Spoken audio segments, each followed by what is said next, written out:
Hello everyone. Welcome to my first video. My name is FrogDaddyMTL, otherwise known as Froggo.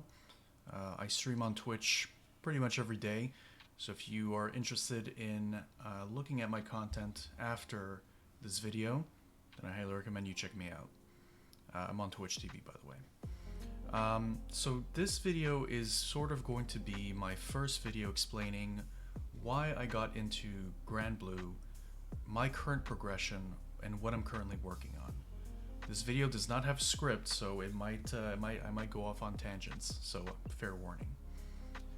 So first and foremost, I just wanted to give myself a brief introduction. So I was always sort of introduced, I've always liked gacha games, always been a fan. I've played others in the past. I still play, for example, Dragalia Lost. The whole purpose of me going into Granblue was to sort of move away from Dragalia because there's certain things in Dragalia that I'm currently not really happy about, or that I really necessarily support, and I wanted to branch out and move into another game because Dragalia was really sort of my main gacha. So with that said, Granblue, I was kind of introduced to it by gameplay videos. My friends play a lot of it, and so due to that, I think it was a year and a half to maybe 2 years ago, I actually started the game, and I've been rolling on it ever since. The thing is that I never really played. I've really honestly only been logging in, getting the free rolls, and logging off until the next day or in the next few days. So given that, I guess you could call me a seasonal player in that aspect, around the time of December, I believe it was the last week of December, I decided to try to give the game a chance again. So I did the roulettes.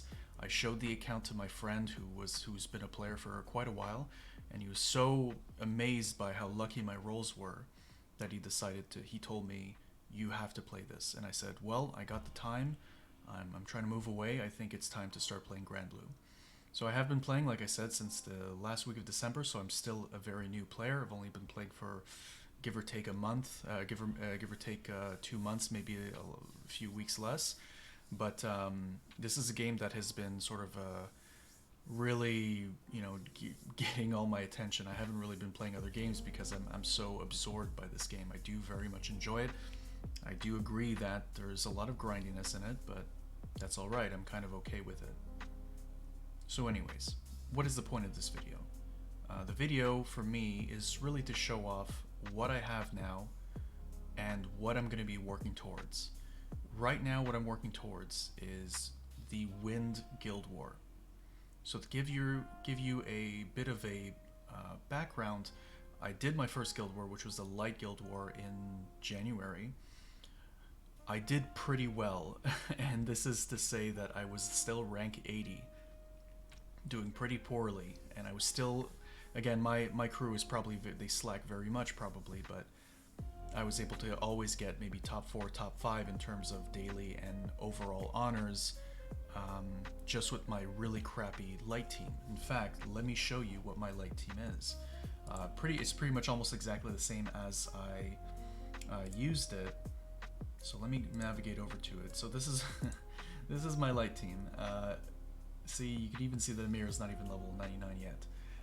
Actually, for the OTK, I was actually using Light Fairy, which I have, but I've since replaced her for Amira, just for regular gameplay.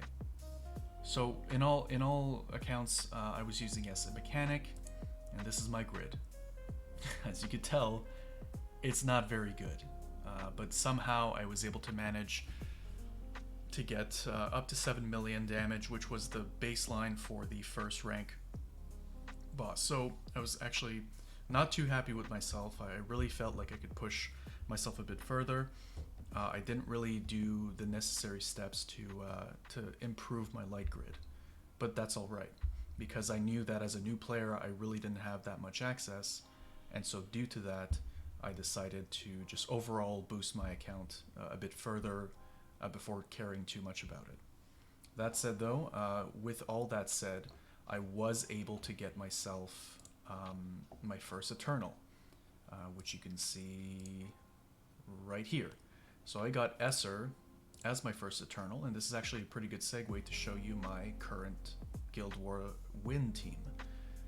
So one of the big reasons why I'm making this video is because of the sense of elation that I got from finally being able to reach the 16 million and over cap, or not cap, but damage requirement for the second tier. And I'll try to, maybe if a new player is looking at this video, they could probably look at this and say, oh, I could probably do this too. Now, granted, I understand not everyone has Summer Zoe. I was very lucky to have her, and this definitely enables the combo to go even further. But there are other very easy and budget options to replace her with. In fact, I was using Meteion for the most part for the longest time in my combo and reached 15.5 million, which I believe is the minimum that you need. So if you don't have Summer Zoe and you are a new player, Yule, Summer Yule, I think this is a much more common unit, is I would recommend, or you replace with Meteion, and you can probably replace either Yule or Zoe with Sevelbara, sorry if that's how you pronounce it. So these are all very cheap, well, again, not Zoe, but pretty cheap units to build, not very hard to get, and will really benefit from your damage overall. That said, I understand I'm not a veteran player. I shouldn't be handing out advice and things like that, but this is my experience from having pretty much nothing. So I'm going to show you my grid. So the grid that I have, it's not very well optimized, I'll tell you that. It does have a lot of guns, 4 guns. I even have a 5th one that I was planning on bringing up, but I ended up not needing. So first and foremost, you could probably tell that I'm still using pretty much the welfare guns and the welfare things that you get from the story mode. I got a level 11 one. I don't know why I decided to do one of them, but I got a level 11 skill one. This is uncapped as well, so it's level 150. This one is level 150 as well, but sorry, this one is uncapped as well, but it's not leveled because I ran out of angel weapons. And yeah, and these 2 fists are free. I got them for free. They're pretty decent. Obviously, they're not the best. I got this Nalakuvra, I believe it's called. I got it uncapped to 2 of them, I believe, so 2 out of 4. So, and it's like level 60, so, and it has 0 skill level, but it does help tremendously. The damage that it gives you is actually pretty decent.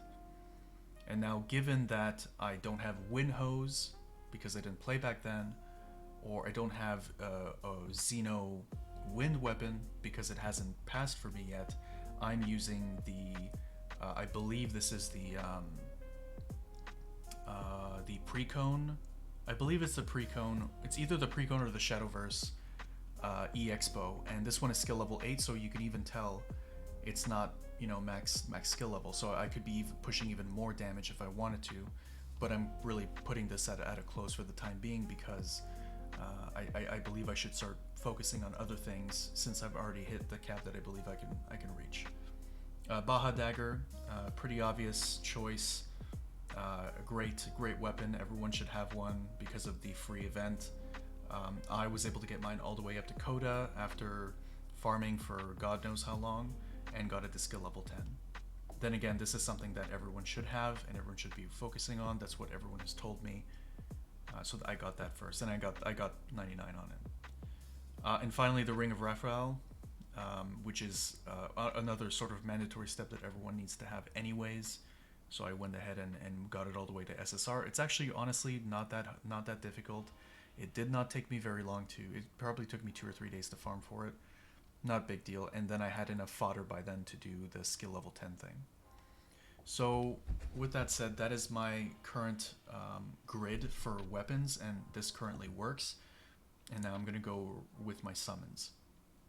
So Belial, I understand not everyone has him. This is just a level, this is like an uncapped 3, it's not even uncapped in any way. This is just a level 40. If you don't have him, that's perfectly okay. He only adds like give or take 300k extra damage, but this is something I was really trying to min-max and trying to push forward to get, so I added him in. Judgment was something that I got recently, actually, that also deals, that gives me, I think it's 3% extra damage for wind. If you feel like you're hitting the cap, then or hitting the minimum, then you shouldn't really go for it, but I was recommended to go for him, and I had enough, so I just made him. As you can see, he's still an SR. Freyr, unfortunately, is the bread and butter. He is probably the reason why everything is working. He's incredibly good. He's not very, I think I only have, he's like uncapped, like he's level 60, so he's a second uncapped, so he's not really that high level either. Tiamat for obvious reasons, and Grimnir I got from Gacha, so I'm using him for his passive. So naturally I'm using a mechanic, and this is my current setup with mechanic. I'm using the assault chip, the emergency maneuver, which is mandatory. You absolutely need this to use an OTK. And finally, I'm using 2 attack chips, 1 tank chip, only 1, and a skill damage chip, which I don't believe really matters, but I'm using it anyways. So now I'm going to go ahead and show everyone the damage that I'm doing on this, and just to show you what kind of damage this like crappy grid can give you, really. So let's go ahead and move on. So whenever I want to do it, I will always take the Tiamat, mainly for the 120% boost to Aeolus weapon skills. And yes, I'm going to say right now, if you're an expert and you're watching this, there's going to be a lot of button clicks on this. So unfortunately, there's not really much that I could do about that.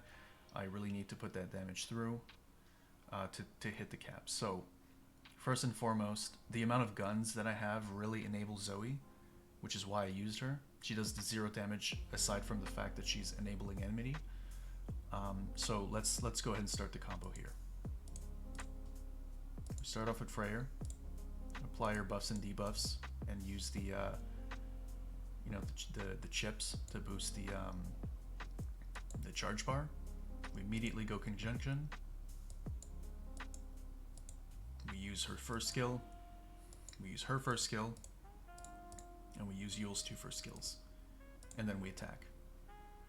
The reason why I need to use the first skill on Zoe and the first skill on Mirren is because it's just like an extra chunk of, like, it's like 500k more, both of them.